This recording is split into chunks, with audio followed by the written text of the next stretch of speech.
2039 सालमा बनेको ट्याङ्की म एक क्लासमा पढेको थिएँ त्यो ट्याङ्की बन्ने बेलामा।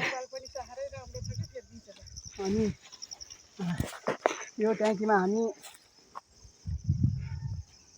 झुन्डिएर जानु पर्थ्यो। यो उता के भन्छ अरे नाग पहाडदेखि आएको पानी हो यो पाइप। अनि यो ट्याङ्की हाम्रो माथिल्लो गाउँछु यसलाई भन्छ के हो राई डाँडा हो। त्यो माथिल्लो घुम्छु लेख हो त्यो यहाँ हल्का बाँध लाग्छ।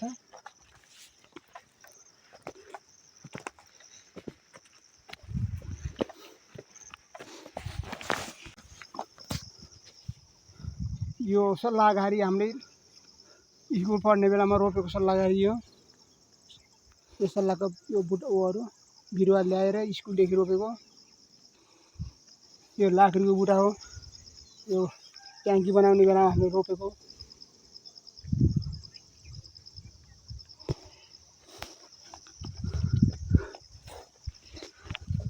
यो देखेको बाटो झेस्काङको पारितोल मोटरको बाटो अङ्गाखोला जाने लक्ष्मी जाने बाटो हो।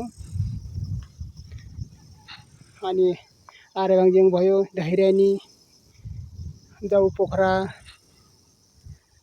रुमल डाँडा त्यसपछि 7 डोबर यता महाछाप यतातिर दाहिनेतिर महाछाप खानीछाप।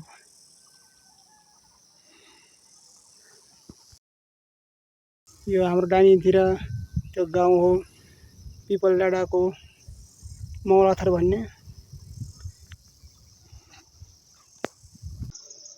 यो रम्बा गाउँपालिका श्री कृष्ण मावि स्कुल हो। त्यसको पछाडितिर अग्लो पहाड टावर देखाएको छ। त्यो पहाड घाँचुर हो। त्यसपछि पारितोल झेस्काङको पारितोल भनिन्छ स्कुलदेखि उता। अनि यता वारितोल भन्छ। त्यो फिरफिरे पहाड हो। फिरफिरे पहाड भनेर जानिन्छ। यो ढाप्लेलुङ हो। यहाँ आउँदा जाँदा बस्ने ढुङ्गो हो। यो यहाँ हामी स्कुल हिँड्ने बेलामा खेल्ने नास्ता खाने स्कुलदेखि फर्केर आउँदा नास्ता खाने अनि यो ढुङ्गामा खेल्ने गर्थ्यौँ हामी।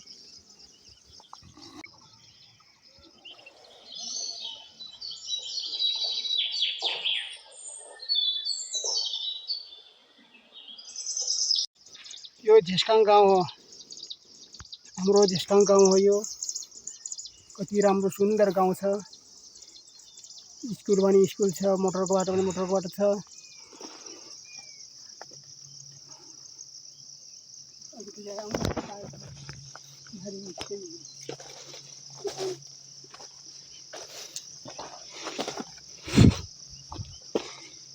यो घाकन पहाडको भिर हो।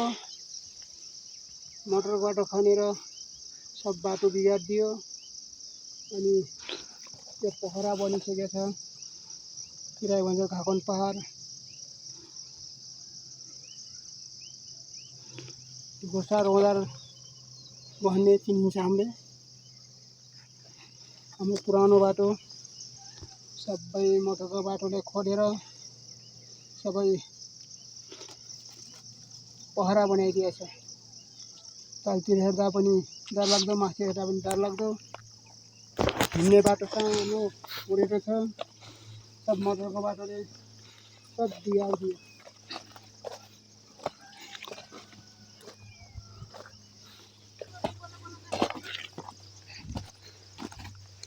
बाबु यस्तो बाटो कति हुने छोरा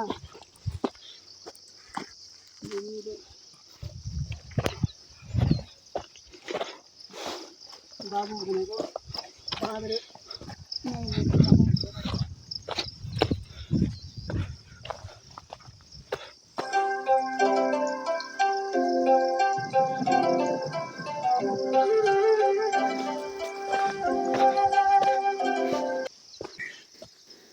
केही पनि छैन।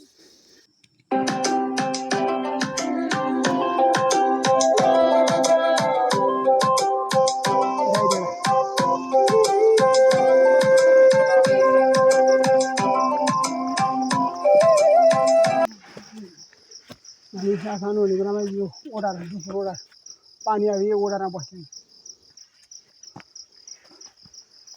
स्कुल हिँड्ने बेलामा। यो माथिल्लो गाउँ राणा ब्रिटिसी बाजेको डर हो। यहाँदेखि माथि रिङ्गिगा जान्छ, तलतिर अङ्गा खोला गइन्छ र यता दायाँतिर गइयो भने झिस्काङ गइन्छ र यो ठाडो बाटो रिङ्गिगा जाने हो र रिङ्गिगा जाने भने हिँडेको हामी र यहाँ पहिले झिस्काङमा पानी लाने बेलामा यहाँ पानी आउँदै गर्थ्यो। हामी चिसो पानी भने यहाँ पानी पिउने गर्थ्यौँ स्कुलदेखि आउँदा जाँदा र बाटो हिँड्ने मान्छेहरू यहाँ धारा थियो।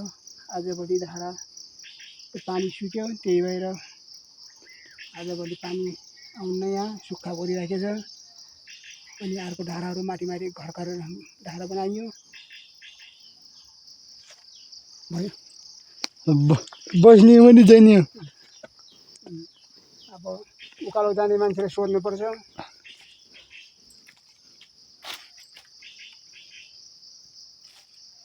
र उहाँले रिठा खोज्नु भएको छ। रिठाको बुट्टा यो देखाऊ, यो रिठाको बुट्टा हो। यहाँ हामी कपडा धुने आउने साबुन पुगेन भने रिठाको खोजेर दाना खोजेर कपडा धुने गर्थ्यौँ र कपडा धोएर घर गइन्थ्यो।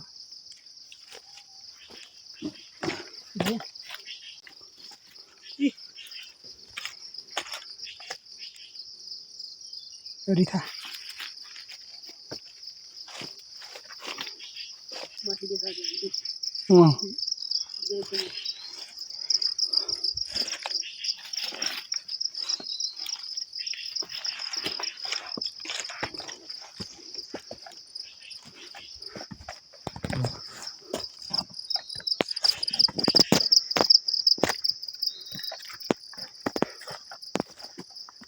लुङकरे अनि गरुङ्गा अनि माथि धाम र यस्ता यो हामी रिङ्गिगा डाँडा हो। हामी अहिले बराल टोलमा छौँ। उहाँहरू घर मान्छे छैन, यति राम्रो घर छ, फुल कति राम्रो फुलेछ, मान्छे छैन, घर खाली घर मात्रै छ।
यो रिमी घा जाने बाटो हो।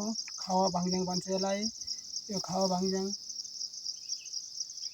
अङ्गा खोलादेखि माथि आउँदा लगभग रिमीघाट जाँदा चार हिस्सामा अङ्गा खोला 3 हिस्सा आइन्छ यहाँसम्म आइपुग्दा। अब यहाँदेखि एक हिस्सा बाँकी बस्छ। यो रिमीघाट जाने बाटो यो यसलाई भन्छ खावा भाङज्याङ। अब हामी अङ्गा खोलादेखि यहाँसम्म आइपुग्यो। अब रिमीघाट पुग्नको लागि 4 हिस्सामा एक हिस्सा मात्रै बाँकी छ। अब हामीलाई धेर लाग्दैन, कति आधा घन्टा जति लाग्छ। र यो पछाडि देखेको हाम्रो बारी हो, देखाउँछ।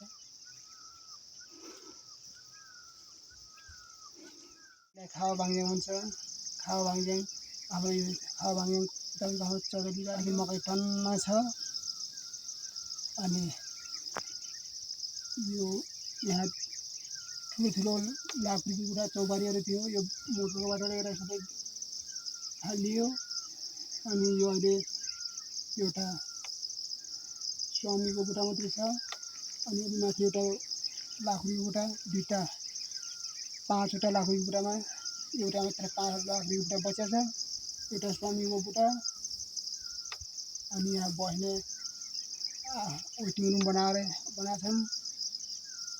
आनन्द यहाँ आएपछि हस्पिटलको इलाज गर्न पर्दैन। यहाँ आएपछि आधा बिमारी ठिक हुन्छ। आनन्द छ यहाँ। यता हेरौँ, दक्षिणतिर हेऱ्यो भने आर्बाइजन देखिन्छ। धैर्यानी, जाउ पोखरा, भुटुके, अनि रुमाल डाँडा भयो। अनि ढुङ्क्रा गरुङ्गा गरेर तल्लो गङसिङ, नर्वदा महाछाप देखिन्छ। यतादेखि यता उत्तरतिर हेऱ्यो भने झर्ल्याङ, अनि रनेवास, हुङ्गी, गाबडाँडा, ढुङ्गे, अनि बुढौसर नाम्ता देखिन्छ। अनि यहाँ आइपुगिसकेपछि हस्पिटलमा बिमार भएर आयो भने हस्पिटल जानु पनि पर्दैन। आधा बिमार त हस्पिटलको बिमार शरीरको बिमार, आधा बिमार त दबाई नखाएरै सन्चो हुन्छ।